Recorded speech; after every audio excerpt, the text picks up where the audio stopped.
Ooh, right.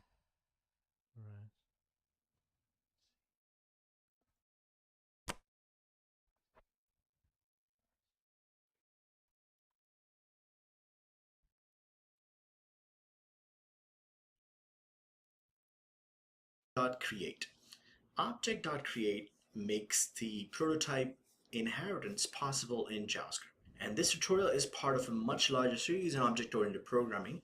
So if you haven't started from the beginning, you can do so by clicking on a link here. I'll provide it here. Now, every object in JavaScript is created from this master object. And the name of this object is object. And it has a capital O, as you can see. So whenever I say object with capital O, which means I'm referring to this master constructor. Now, if I want to look at it, what it is, it's in a global space, so I can use it directly. And I can just simply say console dir. So dir would help me look at this object, master object in detail. I would see a function. As I said, it's a constructor, which is a function.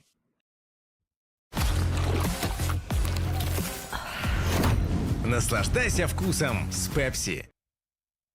Hey you, it's me again. Are you still wondering how much it will cost you to start up a company in the UAE? Well, guess what? And if I expand it, I would see a bunch of method object has.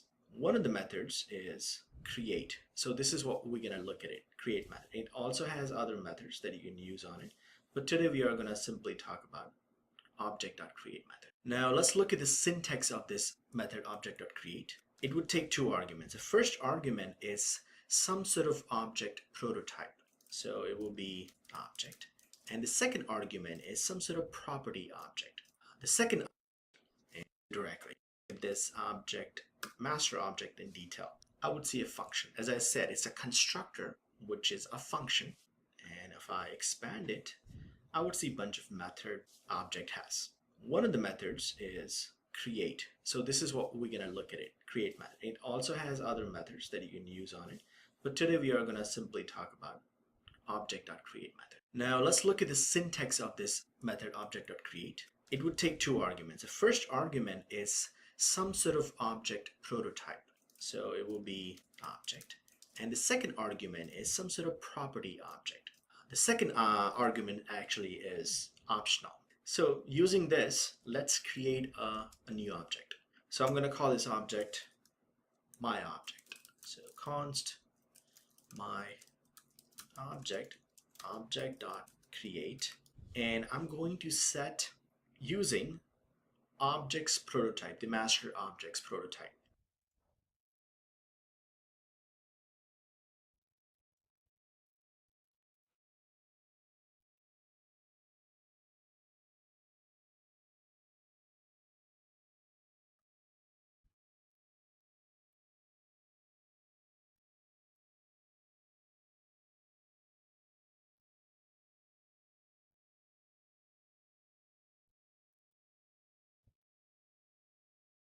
And remember, every constructor has a property called prototype, which holds a bunch of methods.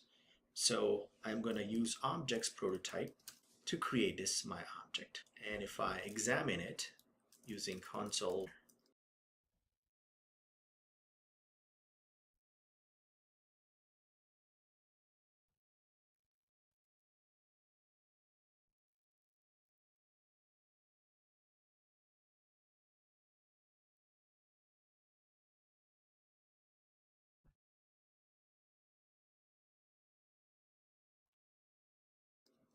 I would see, so I have an object, and again, here's a reference. Proto underscore underscore proto underscore underscore is nothing but its creator, and which will point to that object's prototype. So if I look at it, I would see all these methods, and I can verify if these are the exact methods that is in object's prototype. If I do, let's say, console object and run both. So the first one is the my object, and it has a proto, and which has a bunch of methods, and this is the object constructor. And if I scroll down, it also has prototype, and it also has a bunch of method. Constructor has property, is prototype of, which are the same methods. So basically it's the same pointer to this object's prototype. Now remember, when you create an object literal, so you can say const literal, it's an empty literal. Now this actually also is created using the object create method internally. So we'll have a prototype set to object's prototype, and I can examine it by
I would see exactly the same prototype reference here. Now you don't always have to set this reference. You can create object without the object prototype.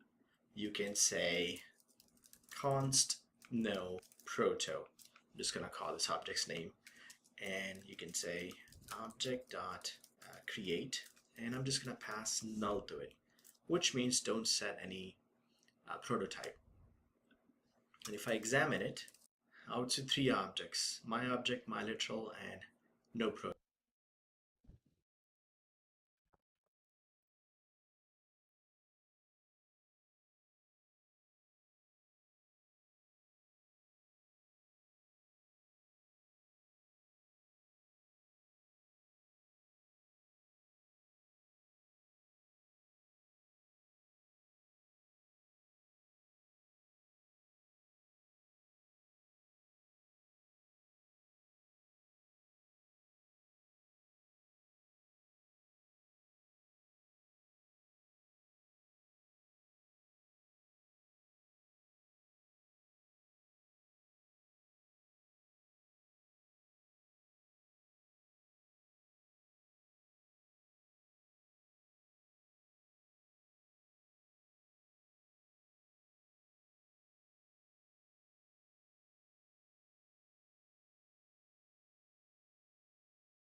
proto. And I can see the first two have reference to prototype, and the second one has no properties at all. So it doesn't set the reference to object prototype. Now, one of the jobs of object.create is to create objects, right? As we see, we are using object prototype. But what if I create a new constructor? So let's create a constructor called car. So I'm just going to say const car, and it's nothing but a constructor. You can say, and inside it would say this dot color. Now you can actually create, because it's a constructor, you can create cars from it. So let's say if I create car1 equal to new car, and I'm just gonna pass red color. So this is how I create a new car. I can do the same thing with objects.create. Const car2 object.create, and I'm just going to use this car's prototype. The only difference is here in the first example, I'm running the constructor, and the second one I'm not running the constructor. So the difference between two is it's not going to set the initial property that constructor usually set. So if I console log out, so the first car has the color property and the second car doesn't. But again, they're setting to the same reference for the prototype. Now, besides creating objects, the main objective of object.create method is to extend constructors. You know how in object-oriented programming languages, you have a base class which has some methods, and you can create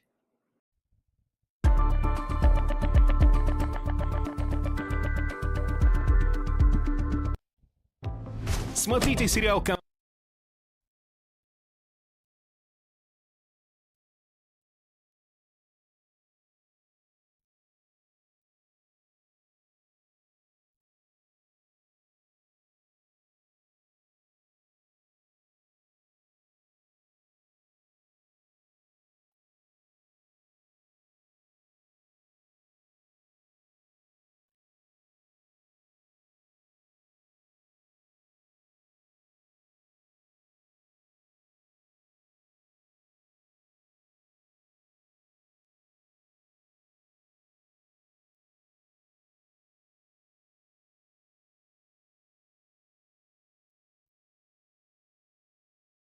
Камбэк на Кинопоиске 90 дней бесплатно. Подписки Яндекс.Плюс. a subclass which would inherit the base class methods. So you would use something like class B extends class A, and it would basically copy all the methods into class B. Similarly here, you can extend one constructor from another constructor. So let's start with a car constructor, and I'm going to add a prototype method to it. So I can say car.prototype. I'm going to create this method called getColor.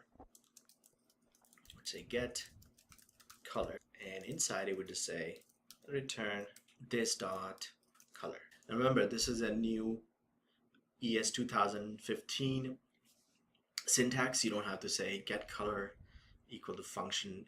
Now let's create a toy car, so which will be another constructor.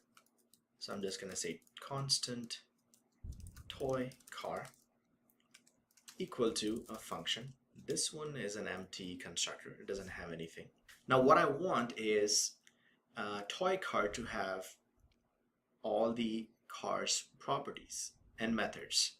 So basically, using the prototype inheritance, I want to set toy car's proto to be cars proto, and you can do it using the object.create method. So the way you would do it is say toy car.prototype equal to, and here I would pass car dot. So basically this will set a reference for the toy cars proto to cars proto. So let's say if I create an object using this toy car constructor. So I can say Lego car equal to new toy car. And if I look at this Lego car, I should see the prototype reference. So if I look at the toy car and expand it, I would see the get color method, which is coming from the car constructor. There are a bunch of ways to verify if toy car is extended from. One method is I would just say Lego car instance of. This should give me true, because is Lego car instance of toy car, which is correct. So if I run it, I would get it true. You can also check if Lego car is instance of car. So they both are true. And since car is actually created from object, because it's inheriting objects, the master objects properties, so you can also verify if Lego car is an instance of the master object. If I run it, all three are true. There's also another method called is prototype of. Toy cars dot prototype of Lego car. So this should give me true. So is toys car prototype is prototype of Lego car, and that should be true. I would get it true. Similarly, is car's prototype is prototype of toy car, that should be true as well. Is object's prototype is prototype of Lego car, that is also true. So in nutshell, object.create helps you extend a constructor. Compared to classical inheritance, when you extend one class from another, you basically copy all the methods from the base class into subclass. Here, you just set a reference from subclass to the base class. So it's a prototype reference, so you don't really copy anything. In the next tutorial, we are going to look at prototype chain. And I hope you learned something from this tutorial. And if you did, please like, subscribe, and provide a constructive comment. Thank you.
Hi there. Previously, we learned that we can define an object with object literal syntax. Essentially, we have a variable name, the name of the object, which is equal to one or more key value pairs. These are wrapped in curly braces. To extract information from the object, we can use either dot notation or bracket notation. With dot notation, we'll take the object name and attach the key name at the end. And we are returning the value, also called value, of that key called property. Dot notation is cleaner and usually preferred, but at times you will need to use bracket notation. Take a look. Oops. We can't access the value of obnoxious property with dot notation since it is a string with a space inside of it. We can get this value with bracket notation though. With bracket notation, we are returning obnoxious property, which is a function that does stuff. On the other hand, you can't use variables in dot notation. Here we have a variable. We'll try to access it first with dot notation and then with bracket notation. When we look in the console, we see that my object.variable returned undefined. With dot notation, it's looking for a key called variable, which doesn't exist. When we use bracket notation, my object with variable in brackets is essentially the same as saying my object with property, this string that is the value of our variable. This time, the program looks for this value and it finds property and returns the value. Objects can be a way to organize your code by grouping related items. Here I have a game of tic-tac-toe. I have 2 players and each of them has a marker. I can use an object literal to group related items. I've created an object, player1, with a player's name and marker, Tim and X. If you'd like, you can pause and create an object literal for player2. All right, if hopefully you just took a look here at player1 and were able to translate that to player2. We have Jen as our player and their marker is, oh, the difference between example 1 and example 2 is just a few lines of code, and so it doesn't seem like it's making a big difference. But we actually gain some special powers when we use objects to organize our code. In this case, since we know we have multiple players, we can write a function to return properties for each player instead of needing to remember all of the variables from the first example. With a 2-person game, it isn't so bad, but what if we had a game with 4, 8, 10, 100 players? The beauty of objects is we can write reusable functions like this to access data. I can call print name for player1 and I'll return Tim. I can use print name with player2 as the parameter. And this time we get Jen. Nice. Another thing to consider is that we might not know which player's name we want to print. For example, we might have a function that prints a message about the winner at the end of the game. Presumably, we don't know this when we start the game. Here we have a function called game over. It takes winning player as a parameter. Winning player may derive from another function with a conditional for whichever player reaches the high score first. For example, I have a function called keep score. Inside, I've got a conditional. If player 1 has a score greater than or equal to 10, we'll invoke the game over function with player 1 as the parameter. Otherwise, if player 2's score is greater than or equal to 10, we'll invoke game over with player 2 as the parameter. For convenience, I can add score properties to each of my player objects in order to call keep score and in turn game over. And we see that Tim is the winner. Yay! If we have a specific type of object we need to duplicate, like players in a game, a convenient way to create them is using an object constructor, which looks like this. This dot property will be the key, and the parameters that we pass in will be the corresponding values when we create a new object. And new is an important keyword, actually. We can call the constructor function or instantiate a new object, player, by declaring a variable and using new player and passing in our parameters. We can console log the entire object or just particular properties of that object. Here we're logging the name that we just passed in to the player we created. Remember at the beginning of this scrim, we had my object, which had the key obnoxious property that was set equal to a function. We can do that here as well. With this .sayName, we can define a function that will log name to the console. Here I've created one player object with the syntax we just went over. Here's a challenge for you. Pause the screencast and create another player object, which will include a name and a tic-tac-toe marker as parameters. All right, I'm going to change player to be player1, and then I'm going to create another player named Stephanie, and her marker, of course, will be O. Now I can take my first object, player1, and I can chain this sayName function. When I run this, we log Steve to the console. I can do the same with player2, and I'll run. We've logged Steve and Stephanie. All right, Let's look at objects from another angle.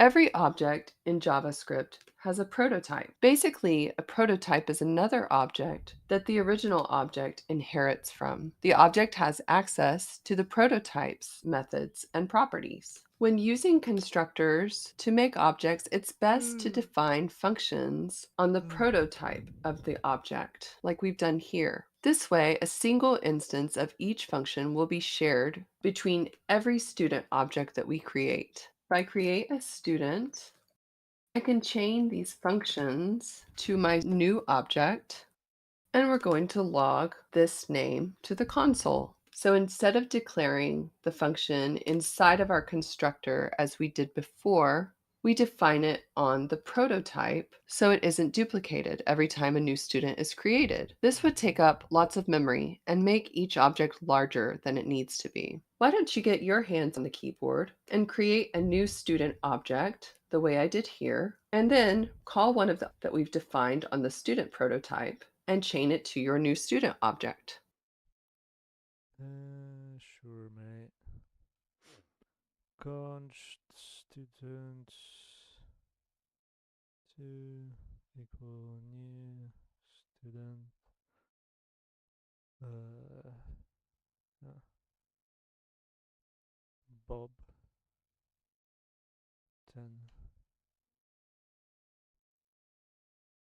And then we will student 2 dot say name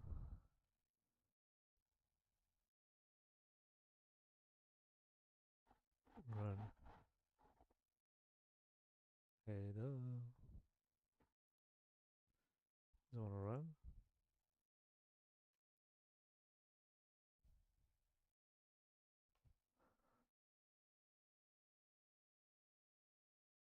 Oh, it is running.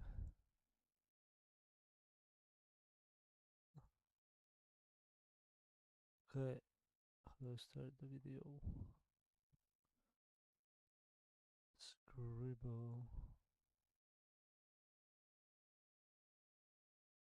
Hopefully that worked out well. So this time I can create another student. We'll call student 2. I'll declare a new student. I'll name him Mario, grade 8. And this time I'm going to chain the go to prom method to student 2. And when I run this, go to prom? All right. The recommended way of setting a prototype of an object is with object.create. This will return a new object with the specified prototype in parentheses. We can use a constructor to give the object additional properties. Let's look at the following code. We have an object called student. The constructor is actually empty this time. Even still, we can define a function on the student prototype called sayName, which will log the student's name to the console. We have a different object, 8th grader, which does have key value pairs in the constructor. We want 8th grader to inherit the prototype of student. So we have 8th grader.prototype. We'll set this equal to object.create with our student prototype in parentheses. Note, this is how we want to set the prototype, and not this way. This will set the 8th grader prototype to the student prototype, not a copy, and this can cause problems later if you try to edit something.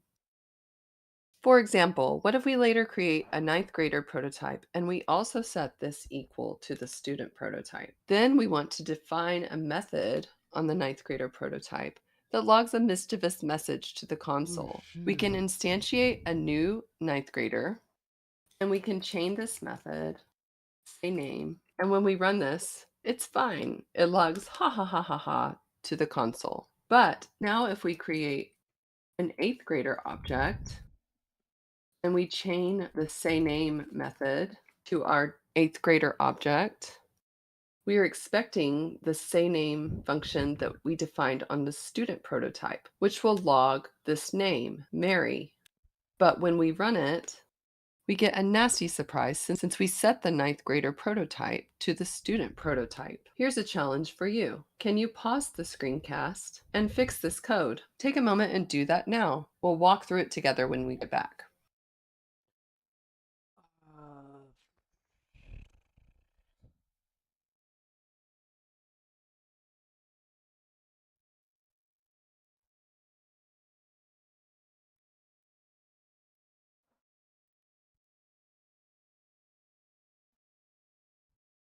eighth grader prototype equal object create student prototype, and then we get ninth grader prototype equal object dot create student prototype. Okay, run. Hello. Ahaha. Mary.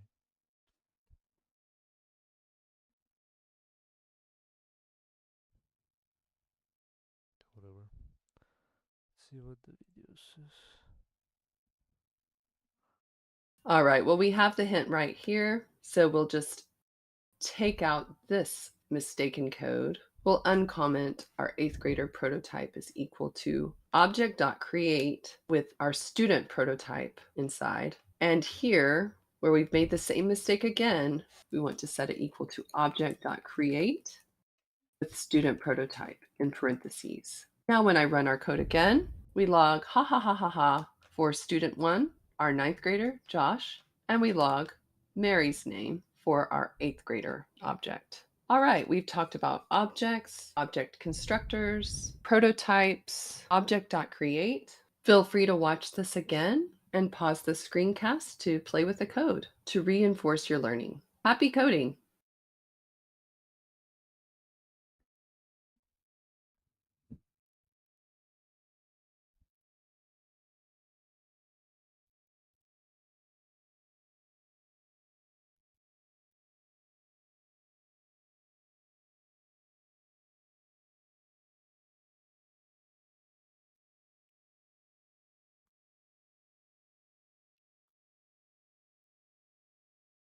Oh shit. Not everything.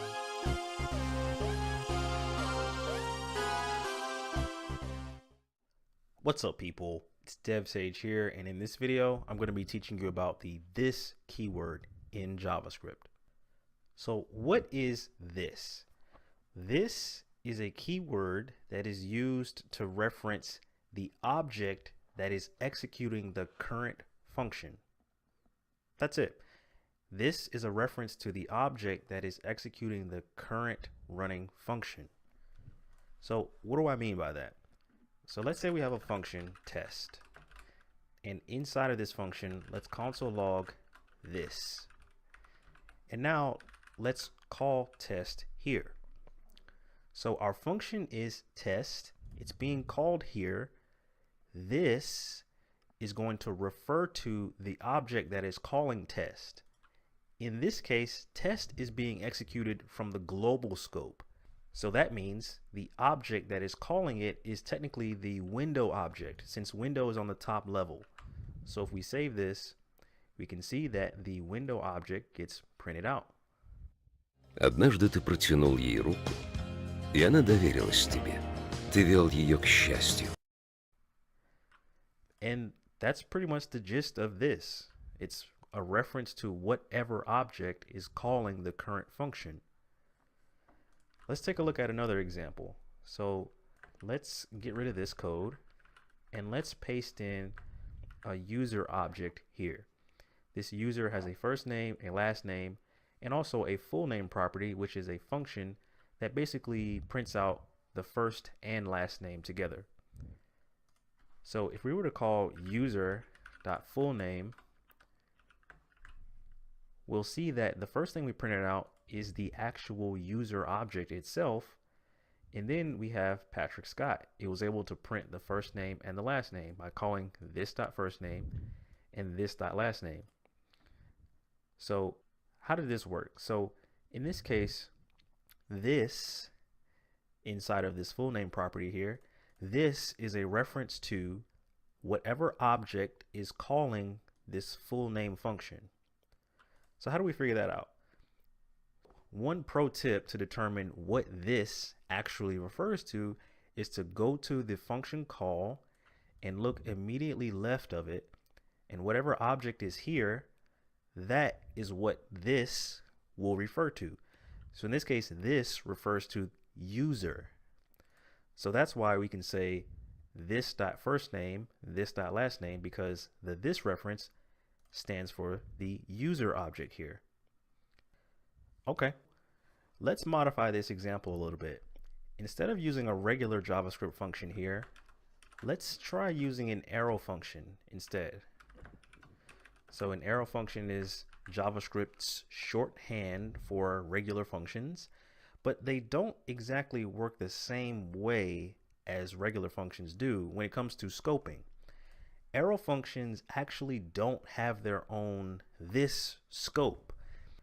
An arrow function will inherit the this scope of the nearest surrounding regular function. So in this case, in our previous example, we had function. This function has its own this scope, but if we use an arrow function, the arrow function is going to try to inherit the nearest regular function's this scope. But in this case, there is no regular function surrounding it. So what it's going to end up doing is it's going to use the global object as its this reference. In this case, that's the window. So as you can see over here, we printed out window, and then instead of first name, last name, we have undefined, undefined, because there isn't a first name or a last name property on the window object. So that's just something really important to note when you're dealing with arrow functions and trying to use this. An arrow function will inherit the scope of the nearest containing regular function. And if you don't have a regular function, it's just going to inherit the global scope. So what we can do to get around this, we can say function, this is just for an example, but if we have a regular function here, and let's say we have an arrow function inside of it, arrow function, and then we put this code in here, and let's call arrow function. What's going to happen is line 6 is going to say, okay, I am an arrow function. I don't have my own this scope. I'm going to look up and I'm going to try to find the nearest containing regular function, and I'm going to inherit that function's this scope. So it's going to find the full name function here, and it's going to say, okay, I'm just going to use whatever you're using as your this reference, and I'm going to use that as my this reference as well. So if we were to save this, we can see that now we're printing out the user object again, and then we're able to actually get our first and last name again, because arrow functions inherit the scope of the nearest containing regular function that surrounds it. Okay, cool. So let's modify this example a little bit more. Let's actually get rid of this full name property and this call. Let's add an array to this user object. Let's call this array hobbies. Let's say programming and piano. And then let's add a method that's going to basically print out all of the hobbies. So let's call this list hobbies function. And then let's say this dot hobbies dot for each function hobby, pass the hobby in, and then let's print out console log hobby. Let's save that. Oh, and let's call user.list hobbies. Okay, so we printed out programming and piano. So we're able to, inside of list hobbies, we're able to grab the hobbies from the user object, loop over all those hobbies, and print it out. So let's make this a little more interesting. Let's say that I wanted to print out my first name along with my hobby. So let's try to use the first name property inside of this for each callback function here, not inside of list hobbies, but inside of this callback, and see what's going to happen. So let's say console log this dot first name.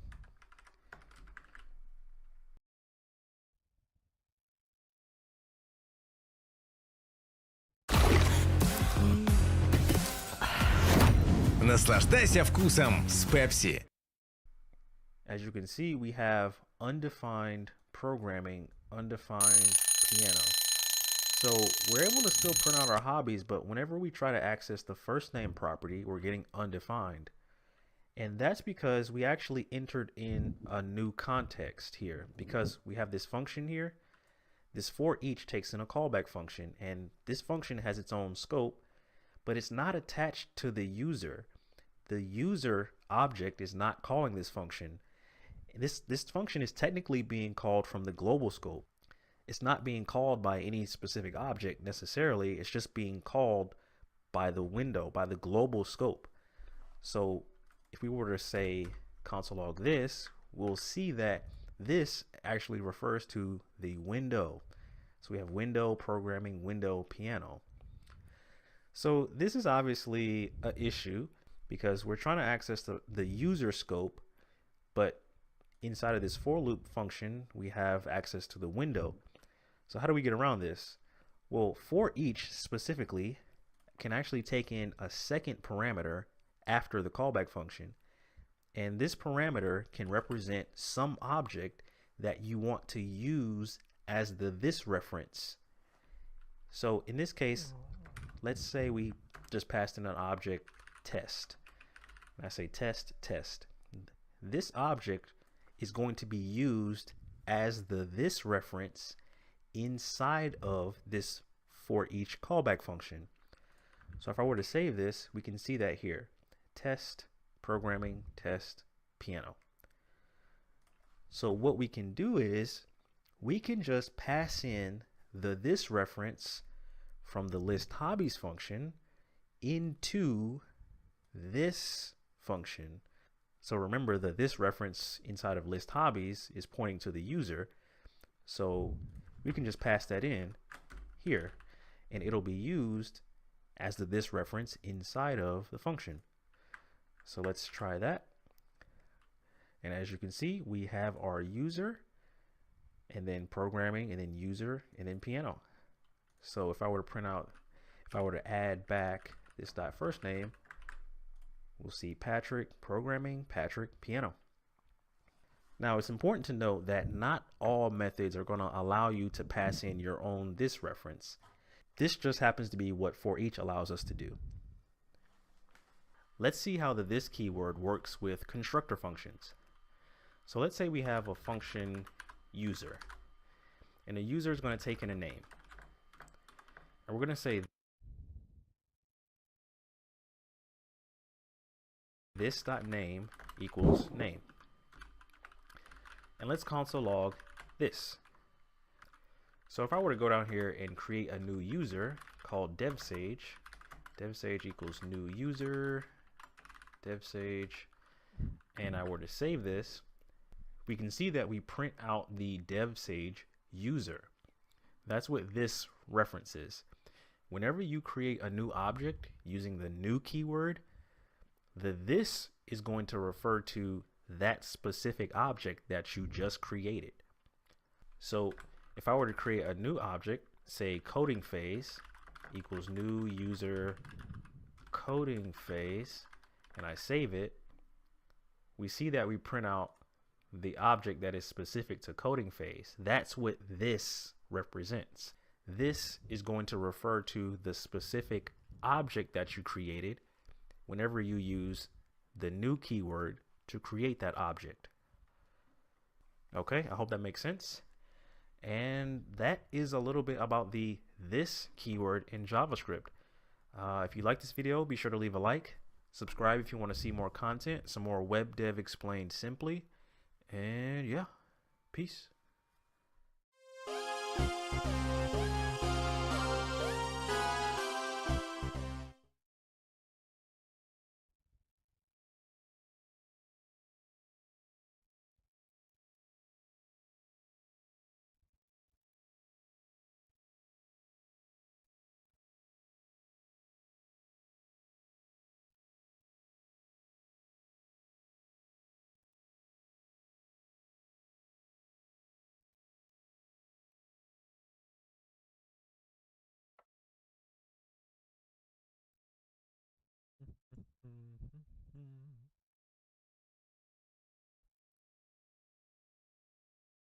Yeah, definitely will be coming back to this lesson.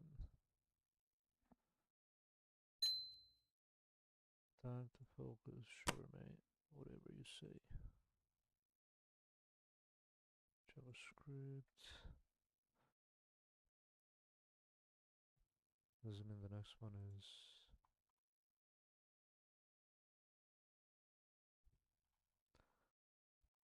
yeah. Let's take a look at it today. More completeness.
Oh, project.